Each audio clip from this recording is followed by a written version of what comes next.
Yeah, thank you so much. I'm definitely actually really excited because the last two talks of today were really already with the high expectations, created high expectations. So I'm pretty nervous, and I'm so glad to be here. And I want to share my knowledge regarding Ivy and what can you do with Ivy in the future? Like how can you basically develop your complete Angular application in a different way like you maybe used to. First of all, Ivy, did you ever heard of that? I mean, if you haven't heard of that, a short heads up in a nutshell. Basically, Ivy is the new renderer since Angular version 9. I mean, recently we reached number 11, and you were able to use Angular Ivy already in version 8, but just as an opt-in. So basically, via default, you can use Ivy in version 9. There is an option to opt out, but why should you? We definitely want to use Ivy, right? The main focus when it came out in version 9 as a default renderer was to focus on small bundle sizes, because Angular always had a bad reputation that the bundle sizes were so big. So the Angular team completely wrote a new compiler to focus on that. As well, to have, together with Bazel, a way much faster compilation time, even up to 30%. Also, they completely changed the whole architecture of the compiler, and the whole code, the JavaScript code is being rendered by Ivy. So you can easily debug your Angular application, basically way much easier. Of course, how do you update your Angular application? If you haven't yet, just update it with the command ngUpdate or visit this website, update.angular.io. They will find all steps you can do if you can't do it automatically through the ngUpdate process. Of course, the team also made sure that you have a backwards compatibility regarding two different compilers. They offer these two different compilers, the ngTSC, which is the normal TypeScript compiler, which basically compiles already Ivy code to JavaScript. And there's also something called the ngCC, the compatibility compiler, which goes through your whole node modules folder and then basically creates definition file, which is then Ivy compatible and can be compiled with the Ivy compiler. So that was a short heads up about Ivy. So great. But what can I do now with Ivy? I mean, it's great that we have a faster compilation and that we have smaller bundle sizes, but what can I do with Ivy? And this is the question I want to answer during this talk today. But first, let me introduce myself a bit. Hi, I'm Martina. I'm based in Germany right now. So it's just 1 hour before the Israel time. And I'm a good developer expert in Angular for more than a year right now. I'm also Women Tech Makers Ambassador. I like to teach women and bring women into tech. And I'm a trainer and consultant in Angular, focusing on RxJS and Ivy, basically, and ngRx. So whenever you have a question regarding that, feel free to ping me on my GitHub or via Twitter. My DMs are always open. Just send me a message, and I would love to answer this question. Furthermore, I'm also a core team member of ngGirls. I think you heard of that because the great founder, Shmuela, she is from Tel Aviv. She's really great and a great friend of mine. If you haven't heard of ngGirls, we are just creating one-day free workshops for women. And of course, we are teaching them the best front-end framework in the world. Angular, and just for free. So they are mentors and participants, and we're teaching them confidence and, of course, Angular and getting into tech. Apart from that, and because I have maybe too much free time, I also organized the German Angular conference, NGDE, which didn't happen this year due to apparently circumstances. And we didn't offer remote as well. And I helped a little bit, supported the NG Rome conference last year, which was also really great conference. I really like community work really much. But enough from that. Why should I support Ivy? I mean, like, we have the possibility to opt out Ivy, right? So why should I support Ivy? well, we have a lot benefits from it. I mean, I already talked about smaller and faster bundles and better build times and everything, really, really great. But the main thing actually about Ivy is that it sets the ground for lazy loading components. And this, you have to think about, lazy loading components also includes that you have a component object which you pass around, and you can even create higher order components, like a component which returns a component, and maybe put some traits on runtime on it. So you can just do some metadata programming, like subscription handling, like already subscribing to route parameters, and pass it directly to the component without doing it inside the component itself. So you can just focus on the business logic. And this is really, really great. And I will give you a live code demo example for it. And it's really, really amazing. As well, Ivy was designed to maybe leave Zone.js out. So you can even you can even use Ivy and develop your Angular application without having Zone.js enabled. And I know that Michael Latke is also there today, and he basically talks about it the whole time. He is crazy. He's amazing. I really love him. So he will talk more about this, what you can do with your Angular application without using Zone.js. So why is, just shortly give a heads up about the different rendering pipelines and to explain how Ivy is doing its work now. So basically with the ViewEngine, the compiler we had before, we had the HTML template, like what we had in the component. Component includes the HTML, the TypeScript file, and the stylings. So we have the HTML template. There, out of this, a ViewEngine creates a data template, a so-called array of instructions.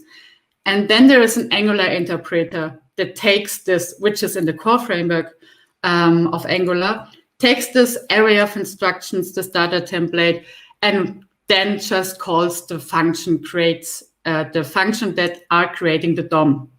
So basically, during compilation time, we can't figure out which functions are actually really called for creating the DOM. So basically, ViewEngine includes the whole source code for all DOM creation functions, like for text node, for pipe, for directive, everything, even though we might not use it. So ViewEngine doesn't reshake them out. But Ivy does, because the Ivy rendering pipeline looks like this. We have the HTML template, and out of this, we have the component definition.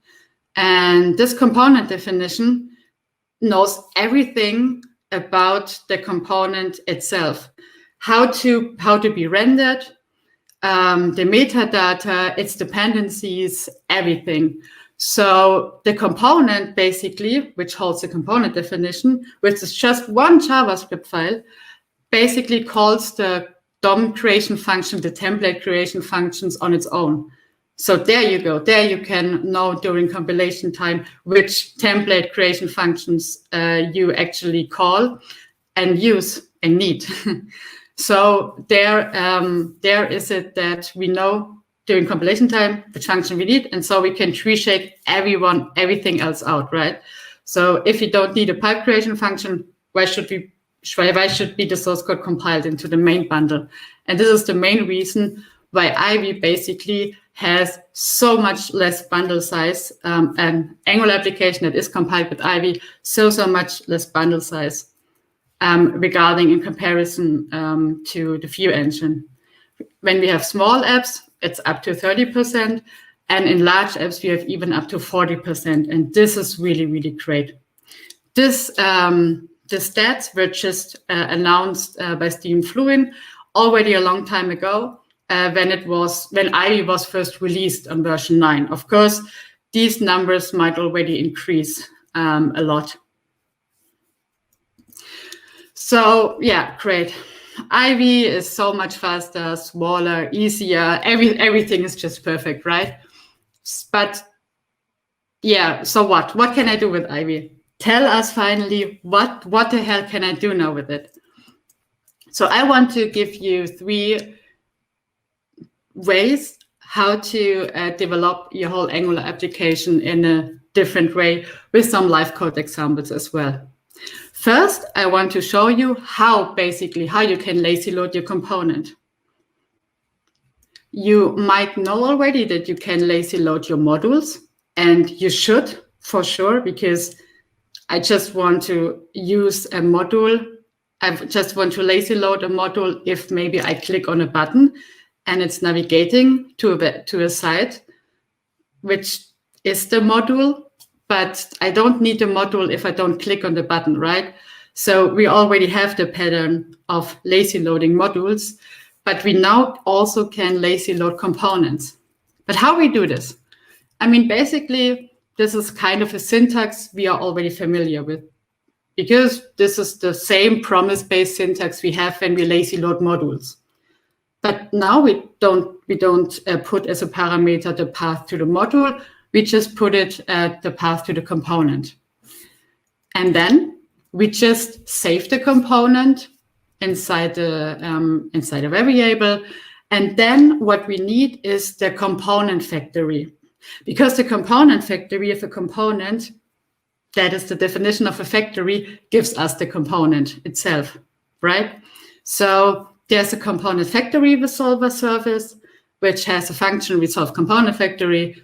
And when we give this component, then we get the factory of the component. And with this factory, we actually can create a component on the corresponding view container ref. The view container ref is the reference to the container of the component, right? So it has a function create component. There we give the factory and the index, which can be for now, for easy case, just null, and then an injector object. The injector to inject the component, basically. So this is all, basically. We take the component factory, and then we just create a component by calling it on the view container ref. So let's see how we can do this. Here I just prepared a small project when we have Angular 11 right now. And this is basically just a small website where I have a dashboard, and here on the top lazy load component, I want to click here, and on this button click, my component should be lazy loaded. This is what I want to achieve now. So here we have the home component, which is basically 2 material tabs. I love Angular material, and I really enjoyed the talk previously. So here's the Ivy component, where we now want to lazy load a component when we click on this button. So let's implement it here. So in the first place, I said, okay, we need to import the component. For that, I already prepared a lazy cat component, which we want to lazy load when we click on the button. So let's go in the lazy cat component, and then we get it and we save it, of course, inside. Maybe I should learn how to type. And then we just save the cat component here inside the lazy cat component. And then we need the factory resolver. I said we need to inject it because it's a service. So let's component factory resolver. So let's inject it here. Great. So now we save here the factory of the component, and we're using this service for getting it. Great. The last step, as I said, we need the view container ref and an injector. So let us inject it here as well. So first, the view container ref, and then the injector. Injector. Great. So now we call the ViewContainerRef and have a create component. The first parameter is the component factory. Okay, great, we have that already. The second is the index on which HTML element I want to add this, this component. If I just give null, then it will just be added from the top. And then last but not least, the injector. Of course, same as in the lazy loading modules, we need to remove the lazy cat component then from the app module, because otherwise I will definitely compile it in either ways in the main bundle, but we want to lazy load it, so I don't want to have it in the main bundle, right? So let's see if we get a lazy cat. And here it is, our lazy cat. So basically we can see here as well, inside the network tab, like it is with the lazy loaded modules, the lazy cat component was just loaded after I clicked on the button. I mean, now when I click on it, I will get a lot of lazy cats, but the code for this component will just not be reloaded because it is already there. But when I reload and I first click on this button, then the lazy cat will be loaded.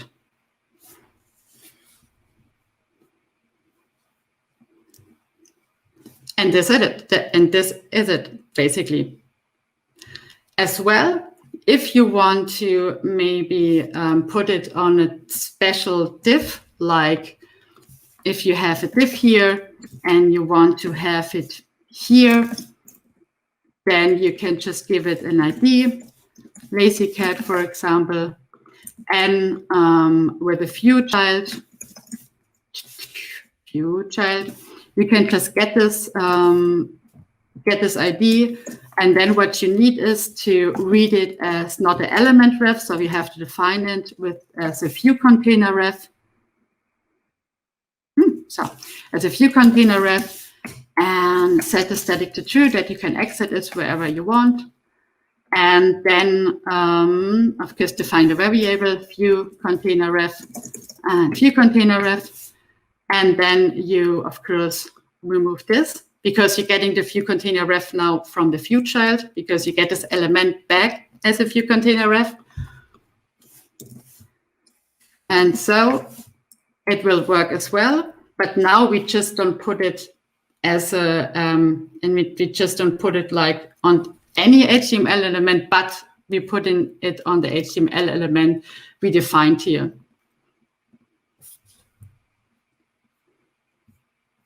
So great. This is actually a lazy loading component, which is really, really putting ourselves in a new way of developing our Angular application, because we might not need to use Angular modules at all anymore, right? So we just remove every component from our Angular modules. We have our services which aren't provided inside the module in either ways as well. So we just can maybe remove the Angular modules.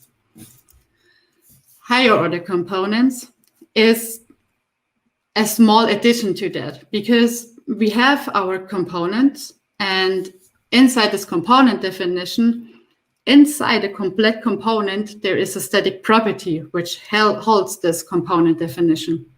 And inside this component definition, I put everything, like everything what you need to know about a component, how to create a component, how it is rendered, like you can see here, element start, text, element end, everything is inside this static property. And this static property lays inside every single component. And if you know this, you can just like have your normal class and the component and fill out the static property. And then as a last step, basically call a function, something like a create higher order component, or give a component inside this function. And then you basically can do everything what you want with this component, and over giving it as a parameter to each and everything. Like it's like a higher order function, which you call a function and you get a function. We have higher order components. You call a function and you get a component back, which is really, really great, because you can basically see it as you can create a component wrapper which subscribes already to some parameters, and then gives the parameters maybe as an input to the component, or which maybe already unsubscribe to all streams you subscribed inside the component. But let us shortly take a look into that. Just not to shock you that much, it's still a lot of stuff to do, because you need to write the component definition here still on your own.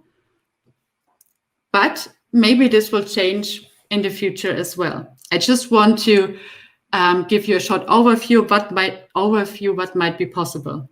What I want to do here is I want to call a function which creates a component that subscribes directly to my routing parameters.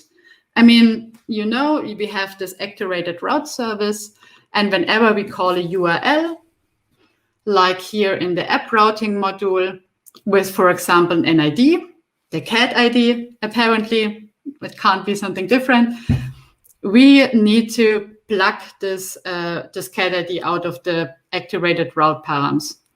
So what I like to have is something to subscribe already to this observable, and I don't want to do this every single time in my component again and again.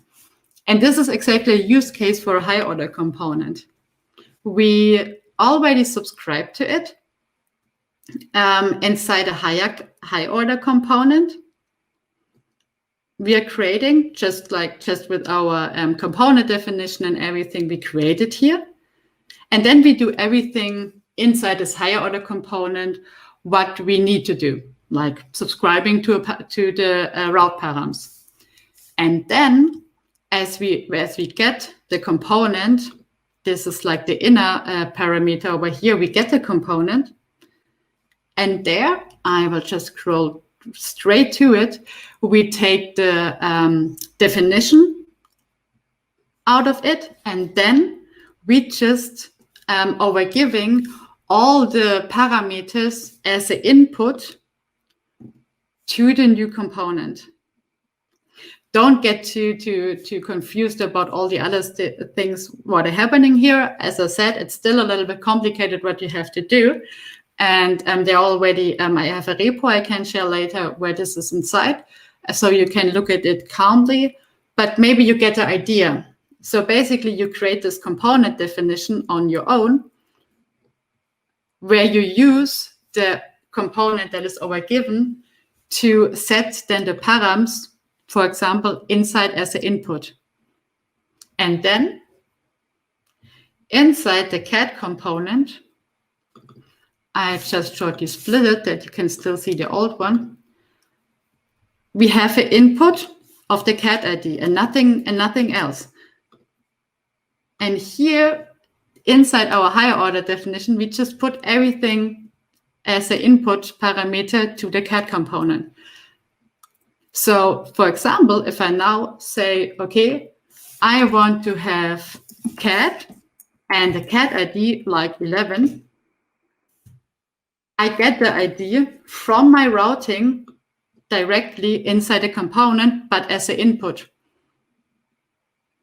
So this, I always love to call it metadata programming, but these are things you can maybe cover with higher order components, which is really, really great. I know it's a little bit too much to give you a whole overview about what you can basically do, but maybe you get the idea, and this is what I wanted to show you. Because with higher order components, you can basically do everything. You can completely subscribe, unsubscribe, even changing styles, like completely modifying component traits at runtime. Because every Ivy component is a standalone component on its own. You can just pass around this component however you want. Last but not least, I just want to shortly give you a heads up regarding how to disable Zone.js. Because the issue about Zone.js is just that, I mean, first of all, okay, Zone.js is a hard dependency, yes, and it takes care about all the change detection and about all the event handlers and data bindings. And okay, we know already much about Zone.js. But the thing about Zone.js is just that it's really big. I mean, it's way more than 100 kilobytes. And I mean, change detection. I mean, the whole change detection cycles in together with some frequent browser events, set timeout. We know that we have this run outside Angular zones a function we can also use, that not every single browser event, for example, the animation request animation frame, triggers a new change detection cycle. And in the end, it's just too much magic. So what you can do, basically, disabling Zone.js, first of all, because Ivy has been defined without actually considering Zone.js. So you can disable it. And then you don't have to, because when you then call change detection ref or something like this, it's not considering the change detection anymore. But what you can then do is call a function that is called mark_dirty. You might recognize the theta sign in front of it, but this just means, okay, this is a private API. It might be not ready yet, but it will soon get ready. So how does this work? I just shortly go back to my demo project. It's basically not really a big deal. First of all, I just close everything because I hate too much tabs. We go to the main TS and we disabling it here. So here we just have the ng zone and we put it to no operation. Okay, great. Let us check what's not going on. Okay, so basically nothing is working anymore, which is great, right? I mean, nothing is working anymore because we just disabled Zone.js completely. So, but what I want to do is that when I click on the title, that magic happens. So I just have a click event on the my toolbar row, which is inside the header component. And when this title is clicked, I want to change the title. But of course, right now, I can click many, many times. Nothing is happening. Nothing is happening. So I just need to put this mark_dirty here inside. And let's see if magic happens. Magic happens. Great. So basically, then a change detection is triggered. Let's say it like this. And then we can use our Angular application without Zone.js and just calling this new mark_dirty function from the Angular instructions. As I said, this is a theta sign. I have a keyboard short key for that. You have to, it's a Greek theta sign. You maybe have to find it, where to type it on your keyboard. And I already hardly figured out that not every theta sign is the same. So what you also can do is just copy pasting it from a documentation from Angular and then just using this.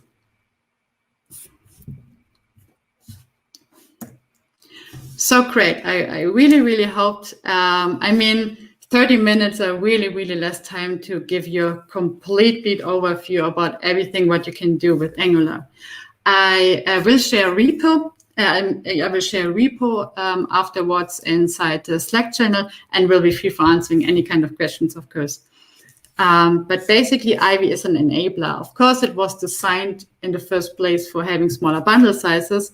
But the main point is still that Ivy is an enabler. We can completely create new Angular applications in a completely new way. It sets the ground for Angular elements as well, since it's completely like extracting the component outside of Angular. We can use lazy loading components, high order components, and we make ng modules and ng zone so-called optional.